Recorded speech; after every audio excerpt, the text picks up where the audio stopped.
쉼과 묵상. 사랑하는 형제자매 여러분, 한 주간 잘 지내셨습니까? 오늘은 나는 하나님의 자녀라는 주제로 우리의 정체성에 대해 묵상하고자 합니다. 오늘 말씀은 요한복음 1장 9절에서 13절 말씀으로 다 함께 큰 소리로 읽어보겠습니다. 참빛 곧 세상에 와서 각 사람에게 비치는 빛이 있었나니 그가 세상에 계셨으며 세상은 그로 말미암아 지은 바 되었으되 세상이 그를 알지 못하였고 자기 땅에 오매 자기 백성이 영접지 아니하였으나 영접하는 자 곧 그 이름을 믿는 자들에게는 하나님의 자녀가 되는 권세를 주셨으니 이는 혈통으로나 육정으로나 사람의 뜻으로 나지 아니하고 오직 하나님께로서 난 자들이니라. 아멘. 사랑하는 형제자매 여러분, 우리는 누구든 한 번쯤 나는 누구인가라는 질문을 들어보기도 하고 스스로 자신에게 던져보기도 했을 것입니다. 이 질문은 모든 인간의 내면에서 끊임없이 반복됩니다. 철학자들은 이것을 실존의 질문이라 부르고 심리학자들은 정체성의 문제라 말하지만 실상 이것은 우리 모두가 매일 마주하는 가장 근원적인 질문입니다.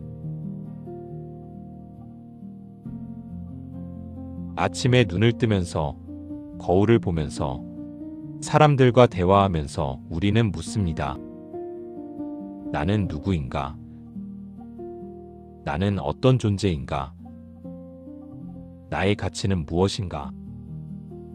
이 질문들은 조용히, 때로는 격렬하게 우리 마음속을 두드립니다. 많은 사람들이 이 질문에 대한 답을 찾기 위해 애씁니다. 또 열심히 공부하고 좋은 직장을 얻고 성공하고 인정받으려 합니다. 내가 이만큼 이루었으니 나는 가치 있는 사람이다. 그렇게 스스로를 증명하려 합니다. 그러나 이상하게도 아무리 잘해도 마음은 불안하고 아무리 성취해도 만족이 없습니다. 우리가 신앙생활을 하면서도 마찬가지입니다. 교회에 나오고 예배를 드리고 봉사를 하고 헌금을 합니다. 그런데 이 질문이 해결되지 않으면 신앙생활 속에서도 불안과 조급함이 지속됩니다. 더 잘해도 평안이 없습니다. 한번 넘어지면 존재 전체가 무너진 것 같은 감각에 사로잡힙니다. 예배를 드리면서도 기도하면서도 진정한 평안보다는 긴장이 더 큽니다. 하나님께서 나를 인정하실까? 이 정도로 충분할까? 남들보다 부족하지는 않을까? 끊임없이 자신을 검열하고 비교하고 평가합니다. 하나님과의 만남이 아니라 인정받기 위한 노력이 되어버립니다. 무엇이 문제일까요? 문제는 정체성의 자리에서 벗어난 삶입니다. 내가 누구인가가 흐려질 때 신앙은 곧바로 성과와 비교로 변질됩니다. 관계는 경쟁이 되고 은혜는 의무가 되고 예배는 거래가 됩니다. 오늘 우리가 함께 묵상할 요한복음 1장 9절에서 13절 말씀은 바로 이 문제의 해답을 제시합니다. 이 말씀은 인간이 왜 길을 잃었는지 그리고 어떻게 본래 자리로 회복되는지를 분명하게 보여줍니다. 우리가 잃어버린 것은 능력이 아닙니다. 자격도 아닙니다. 우리가 잃어버린 것은 바로 우리의 정체성, 우리가 누구인지에 대한 분명한 인식입니다. 그리고 오늘 말씀은 우리에게 선포합니다. 너는 하나님의 자녀다.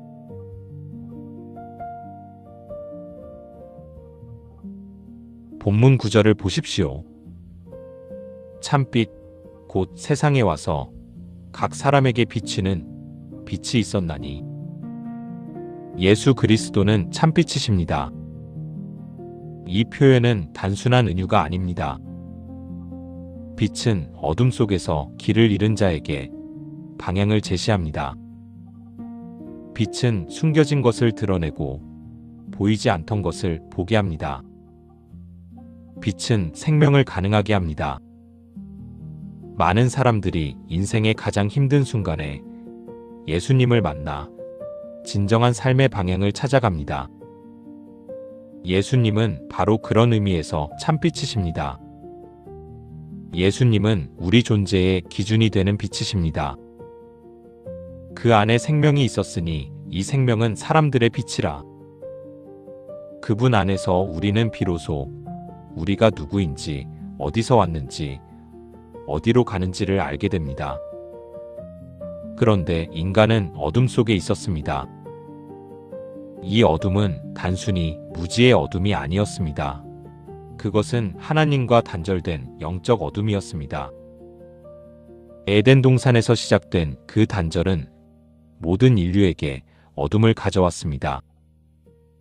사람들은 길을 잃었고, 방향을 잃었고, 자신이 누구인지조차 알지 못하게 되었습니다.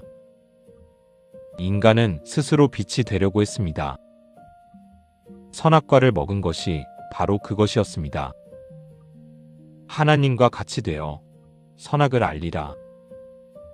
스스로 기준이 되고, 스스로 판단하고, 스스로 빛이 되려 했습니다. 그러나 피조물이 창조주의 자리를 대신할 수는 없었습니다. 그 시도는 실패했고, 인간은 더 깊은 어둠 속으로 빠져들었습니다. 그런데 이제 10절과 11절은 비극의 절정을 보여줍니다. 그가 세상에 계셨으며 세상은 그로 말미암아 지은 바 되었으되 세상이 그를 알지 못하였고 자기 땅에 오매 자기 백성이 영접지 아니하였으나 참빛이 오셨습니다. 세상을 지으신 바로 그분이 세상에 오셨습니다. 요한복음 1장 3절은 분명히 말합니다. 만물이 그로 말미암아 지은 바 되었으니 지은 것이 하나도 그가 없이는 된 것이 없느니라. 창조주께서 자신이 만드신 세상에 오셨습니다. 그런데 세상이 그를 알지 못했습니다. 자신을 지으신 분을, 자신에게 생명을 주신 분을, 자신의 존재 이유이신 분을 알아보지 못했습니다. 빛이 어둠에 빛이 돼 어둠이 깨닫지 못했습니다. 더욱 가슴 아픈 것은 11절입니다. 자기 땅에 오매 자기 백성이 영접지 아니하였으나 이스라엘은 하나님의 선택을 받은 백성이었습니다. 아브라함 이래로 대대로 하나님의 언약을 받았고 모세를 통해 율법을 받았으며 선지자들을 통해 메시아의 약속을 들었습니다. 그들은 수천 년 동안 메시아를 기다렸습니다. 시편이 노래했습니다. 선지자들이 예언했습니다. 율법이 증거했습니다. 그 모든 것이 이 순간을 메시아께서 오실 그날을 가리켰습니다. 그런데 정작 그분이 오셨을 때 가장 잘 알아야 할 사람들이 거절했습니다. 가장 가까워야 할 곳에서 가장 깊은 거절이 일어났습니다. 낯선 사람의 무관심이 아니라 가족의 거절이었습니다. 모르는 사람의 외면이 아니라 알아야 할 사람의 배척이었습니다. 형제자매 여러분, 우리도 예수님을 압니다. 교회에 나오고 성경을 읽고 찬양을 부릅니다. 그러나 과연 우리는 그분을 삶의 중심에 모시고 있습니까? 빛을 알지만 삶의 기준은 여전히 세상입니다. 예수님을 인정하되 그 빛을 따라 살지는 않습니다. 주일에는 하나님의 말씀을 듣지만 월요일부터는 세상의 논리로 살아갑니다. 빛을 알면서도 그 빛 가운데 거하지 않는 것. 이것이 오늘날 많은 신앙인의 모습입니다. 그리고 그 결과는 분명합니다. 참빛을 알지 못하면 인간은 필연적으로 자기 자신을 기준 삼아 살 수밖에 없습니다. 그리고 자기 자신을 기준으로 살 때 우리는 길을 잃게 됩니다.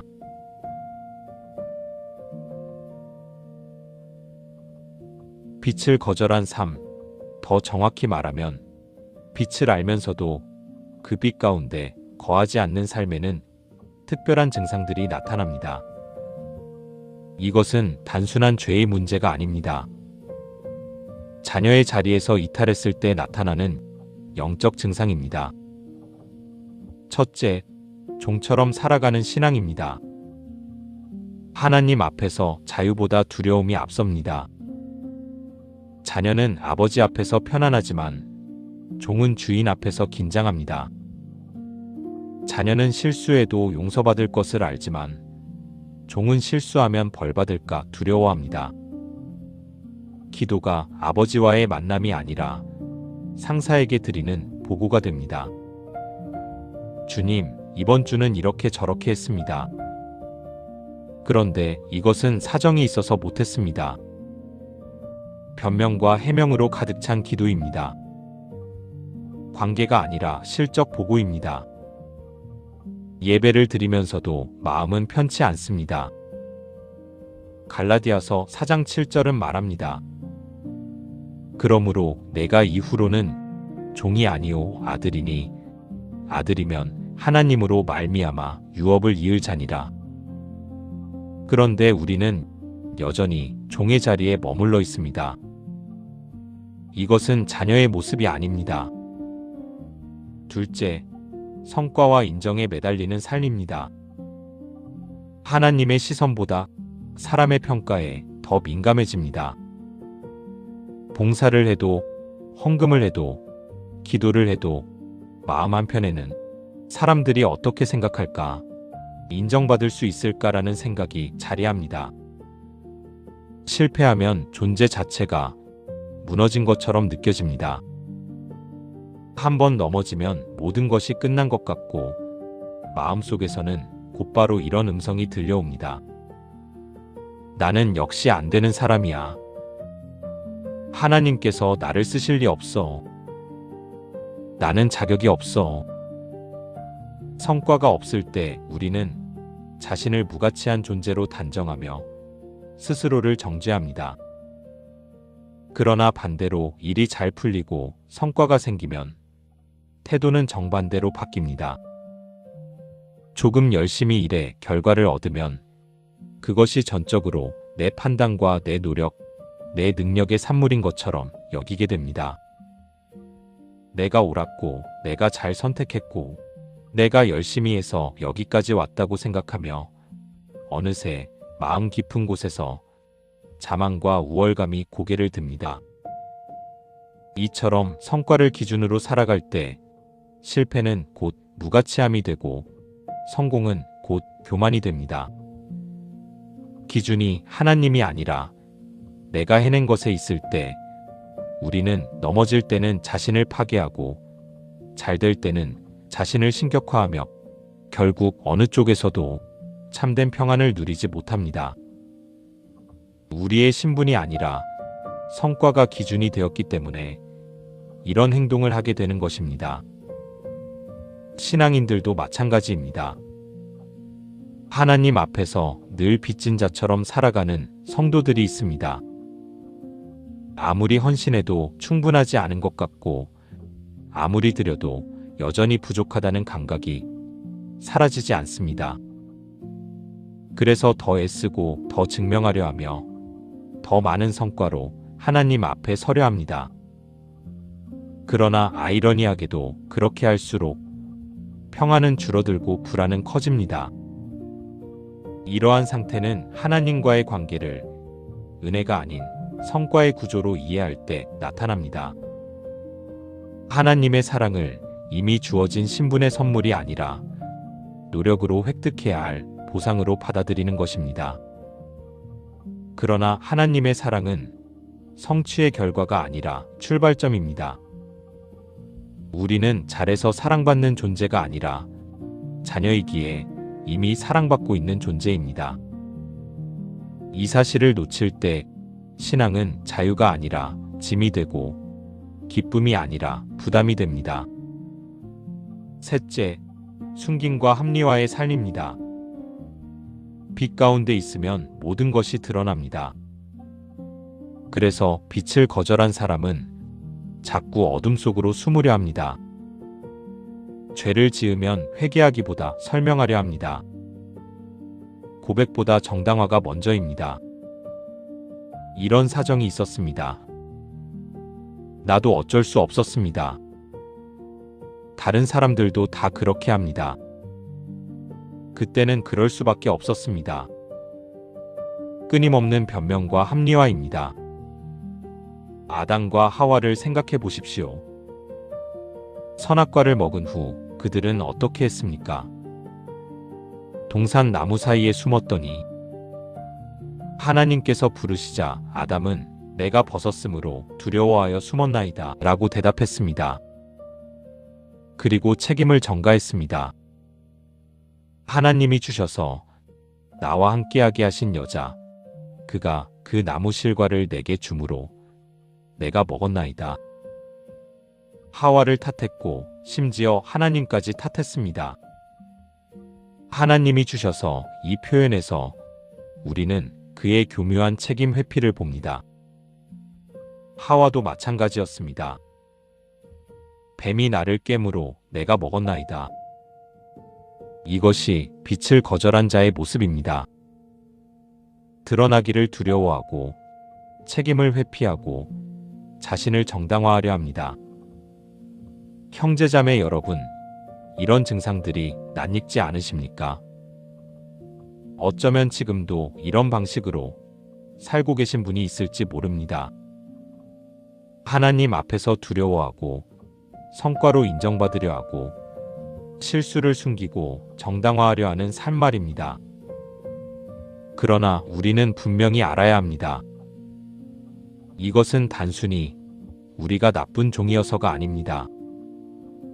문제는 우리가 자녀이면서도 종의 자리에 서 있기 때문입니다. 하나님께서 우리를 자녀로 부르셨는데 우리 스스로 종의 자리로 내려간 것입니다. 우리가 정체성을 잃었을 때 이런 증상들이 나타납니다. 그리고 이 증상들은 너는 지금 자녀의 자리에 있지 않다. 내가 누구인지를 기억하라고 경고하고 있는 것입니다.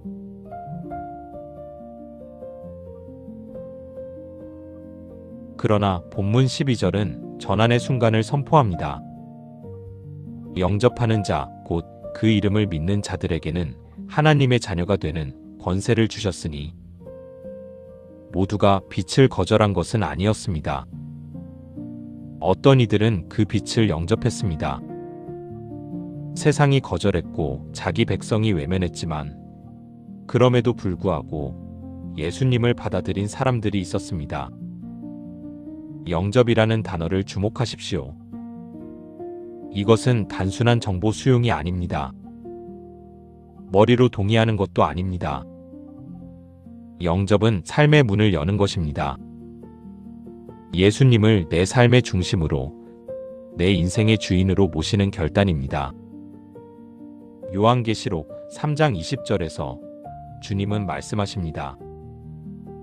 볼지어다 내가 문 밖에 서서 두드리노니 누구든지 내 음성을 듣고 문을 열면 내가 그에게로 들어가 그로 더불어 먹고 그는 나로 더불어 먹으리라.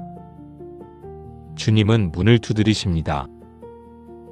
그러나 문을 여는 것은 우리의 선택입니다. 주님은 강제로 들어오지 않으십니다. 우리가 문을 열 때 그분이 들어오십니다. 많은 사람들이 예수님을 정보로 가지고 있습니다. 예수님에 대해 많이 압니다. 예수님이 동정녀 마리아에게서 나셨고 기적을 행하셨고 십자가에 달려 죽으셨고 부활하셨다는 것을 압니다. 신학적 지식도 있고 성경 지식도 풍부합니다. 그러나 아는 것과 영접하는 것은 다릅니다. 영접은 그분을 내 주인으로 모시는 것입니다. 내 인생의 방향을 그분께 맡기는 것입니다. 내 계획보다 그분의 뜻을 우선하는 것입니다. 내 생각보다 그분의 말씀을 따르는 것입니다. 이것은 한 번의 결단이면서 동시에 매일의 선택입니다. 처음 예수님을 영접할 때 문을 열었지만 우리는 날마다 그 문을 열어두어야 합니다. 아침에 눈을 뜰 때마다 주님, 오늘도 제 삶의 주인이 되어주세요라고 고백하는 것입니다. 그렇다면 영접한 자들에게 어떤 일이 일어났습니까? 본문은 놀라운 선언을 합니다. 하나님의 자녀가 되는 권세를 주셨으니 이것은 단순히 더 나은 사람이 되는 것이 아닙니다. 신분이 완전히 바뀌는 것입니다. 종에서 자녀로, 외인에서 가족으로, 죄인에서 의인으로의 전환입니다. 권세라는 단어에 주목하십시오. 헬라어로 엑수시아인 이 단어는 권리이자 특권을 의미합니다. 우리가 노력해서 얻은 것이 아니라 하나님께서 주신 권세입니다. 우리가 자격을 갖춰서 받은 것이 아니라 은혜로 받은 선물입니다. 로마서 8장 15절은 이렇게 말합니다. 너희는 다시 무서워하는 종의 영을 받지 아니하였고 양자의 영을 받았으므로 아바 아버지라 부르짖느니라. 우리는 더 이상 종이 아닙니다. 양자 곧 입양된 자녀입니다. 그런데 하나님의 입양은 인간의 입양과 다릅니다. 인간의 입양은 법적 절차에 불과하지만 하나님의 입양은 존재론적 변화입니다. 본문 13절을 보십시오. 이는 혈통으로나 육정으로나 사람의 뜻으로 나지 아니하고 오직 하나님께로서 난 자들이니라. 여기서 우리는 이 자녀됨의 근원을 발견합니다. 혈통으로 나지 않았습니다. 좋은 집안에서 태어났다고, 신앙의 가문 출신이라고 자동으로 하나님의 자녀가 되는 것이 아닙니다. 육정으로도 아닙니다. 인간의 욕망이나 노력으로 되는 것이 아닙니다. 사람의 뜻으로도 아닙니다. 누가 원한다고 되는 것이 아닙니다. 그렇다면 무엇으로 가능합니까? 오직 하나님께로서 난 자들이니라. 하나님께로부터 난 것입니다. 이것은 하나님의 주권적 은혜에서 시작된 생명입니다. 난다는 표현에 주목하십시오. 이것은 생물학적 출생을 가리키는 용어입니다. 우리가 육신으로 부모에게서 태어나듯이 영적으로 하나님께로부터 태어나는 것입니다. 이것을 신학적으로 거듭남 또는 중생이라고 부릅니다. 요한복음 3장에서 예수님은 니고데모에게 말씀하셨습니다. 진실로 진실로 내게 이르노니 사람이 거듭나지 아니하면 하나님 나라를 볼 수 없느니라. 자녀됨은 우리가 쟁취한 것이 아닙니다. 우리가 성취한 것도 아닙니다. 그것은 하나님께서 우리에게 주신 선물입니다. 우리는 그저 받았을 뿐입니다. 에베소서 2장 8절과 9절은 이렇게 말합니다.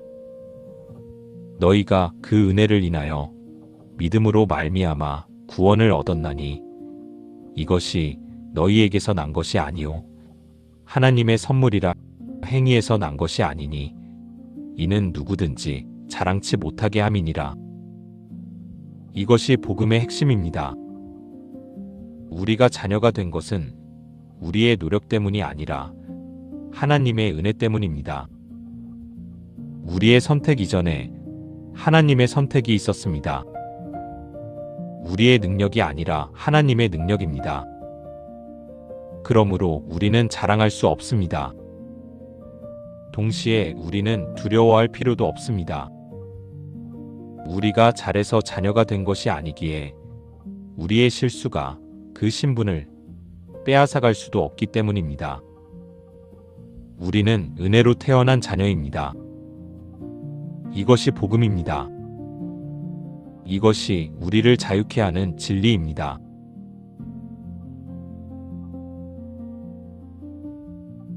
그렇다면 하나님의 자녀로 거듭난 우리는 이제 어떻게 살아가야 합니까? 자녀의 정체성은 우리 삶을 어떻게 변화시킵니까? 이제 정체성에서 흘러나오는 삶의 방향을 살펴보겠습니다. 첫째, 자녀는 증명하지 않아도 되는 삶을 삽니다. 이미 사랑받고 있기에 더 이상 스스로를 증명할 필요가 없습니다. 세상은 우리에게 끊임없이 증명하라고 요구합니다. 그래서 사람들은 평생 자신을 증명하느라 지쳐갑니다. 그러나 하나님의 자녀는 다릅니다. 우리는 이미 하나님의 눈에 지극히 귀합니다. 하나님께서 우리를 속량하시기 위해 독생자를 주셨습니다. 이보다 더 큰 사랑의 증거가 어디 있습니까? 우리가 아직 죄인이었을 때, 그때 이미 하나님께서 우리를 사랑하셨습니다. 이 사랑은 조건이 없습니다. 성과에 달려있지 않습니다. 자녀는 아버지 앞에서 자신을 증명하려 애쓰지 않습니다. 그저 아버지와 함께 있는 것으로 충분합니다. 순종은 조건이 아니라 응답입니다. 하나님께서 이미 사랑하시기에 우리가 순종으로 응답하는 것입니다. 둘째, 자녀는 빛 가운데 거하는 삶을 삽니다. 넘어져도 숨지 않고 실패해도 도망가지 않습니다. 왜냐하면 아버지께서 자신을 버리지 않으실 것을 알기 때문입니다. 빛 가운데 거한다는 것은 투명하게 산다는 의미입니다. 숨기지 않습니다. 꾸미지 않습니다. 있는 그대로의 모습으로 하나님 앞에 나아갑니다. 죄를 지었으면 회개하고, 연약하면 도움을 구하고, 아프면 치유를 간구합니다. 종은 실수를 숨깁니다. 벌받을까 두렵기 때문입니다. 그러나 자녀는 실수를 고백합니다. 아버지께서 용서하시고 회복시켜 주실 것을 알기 때문입니다. 회개와 회복이 일상이 되는 것, 이것이 빛 가운데 거하는 삶입니다. 셋째, 자녀는 순종을 특권으로 여기는 삶을 삽니다. 두려움이 아니라 신뢰에서 나오는 순종입니다. 세상은 순종을 굴복이나 포기로 여깁니다. 자유를 빼앗기는 것, 자율성을 잃는 것으로 생각합니다. 그러나 하나님의 자녀에게 순종은 다릅니다. 자녀의 순종은 신뢰의 표현입니다. 아버지께서 나를 사랑하신다. 아버지는 나에게 가장 좋은 것을 주신다. 그러므로 아버지의 말씀을 따르는 것이 가장 지혜로운 선택이다. 이것이 자녀의 순종입니다. 순종은 사랑의 자연스러운 결과입니다. 그리고 놀랍게도 순종 가운데 우리는 진정한 자유를 경험합니다. 자녀로 산다는 것은 증명이 아니라 자유이며, 숨김이 아니라 투명함이며, 억지가 아니라 기쁨입니다. 이것이 하나님의 자녀의 삶입니다.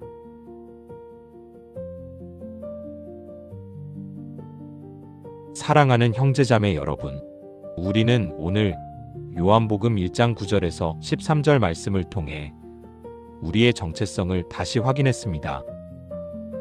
우리는 하나님의 자녀입니다. 이것은 단순한 종교적 수사가 아닙니다. 이것은 우리 존재의 가장 근본적인 진리입니다. 우리가 누구인가에 대한 하나님의 선언입니다. 우리는 길을 잃을 수는 있습니다.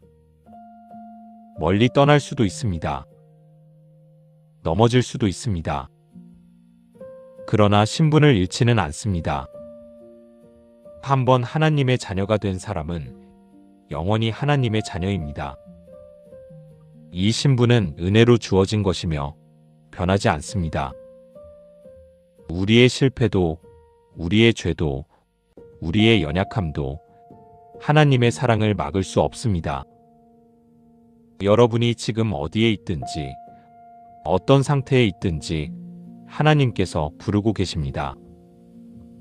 탕자의 아버지를 기억하십시오.